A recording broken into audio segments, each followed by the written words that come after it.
HarperCollins presents Island Song by Pepsi Demacque-Crockett. Read by Danielle Vitalis. A note to the listener.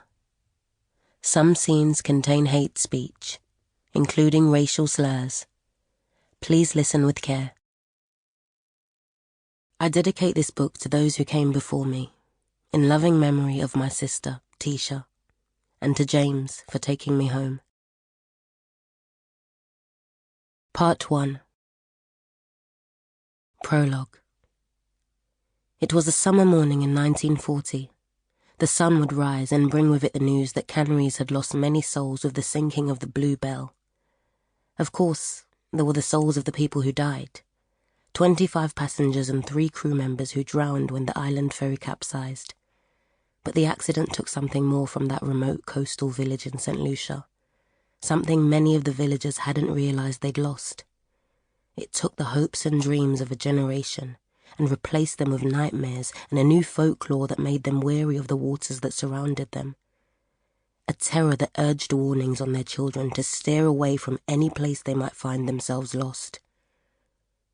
The village children believed the myth that the water could consume them. Ella and Agnes Deterville were no different. Ella had been 10 at the time of the disaster, Agnes 7.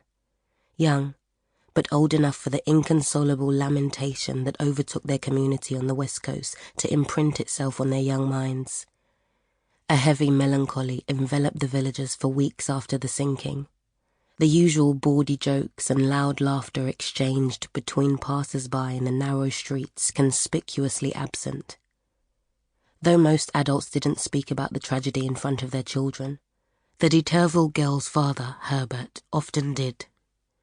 A local boat builder and fisherman, he was a masterful storyteller who could conjure up the spirits within his tales. He enjoyed seeing his daughters' astonished faces as he did, their mouths open in rapt attention as his deep, expressive voice would rise and fall dramatically. Ella's favourite fable was about the escaped slaves known as the Brigands, or Negmawan, who made a home in the sanctuary of the steep and inaccessible plateaus high above the river. "When I was young, I climbed up that mountain with my friend Franklin.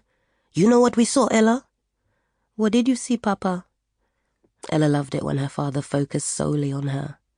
"There were small caves where the slaves hide out, and you could see markings on the walls, but we could not make sense of them. There were stones and broken conch shells scattered everywhere, and we could see clear as if it was yesterday the places they make fire. The black smoke was on the wall and above. The energy up there was powerful. Not a place you want to stay once it got dark. And Franklin got scared when he thought he saw something move in the darkness, so he moved fast back down the mountain." His eyes would move off into the distance as he spoke. "It's a people history up there, Ella. We are born of fighters. Slaves who wanted to be free."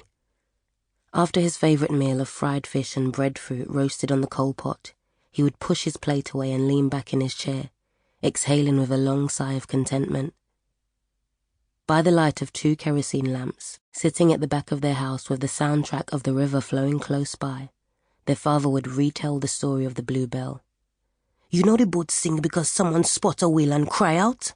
All the passengers stand and press up in the front of the boat to take a look." Herbert would pause every time he got to this part of the story and take a swig of his drink, as if bracing himself against the story's inevitable outcome. "So much weight up front, and they hit a big wave off the point where the current does run strong against wind and waves. Well, that wave swamped the boat, and in the confusion, she capsized." Some nights, when funds had allowed, he would reach into the cupboard behind his head and pull out a bottle of white rum while he told the story. The sisters would sit and listen, Ella relishing the few moments in the day when her little sister Agnes wasn't dancing or running around causing havoc.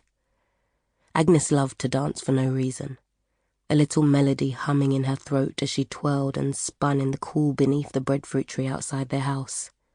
This annoyed Ella no end, as she sat waiting to comb her younger sister's hair, a responsibility that had fallen to her after their mother, Mary Ann, had died 2 years prior from tuberculosis.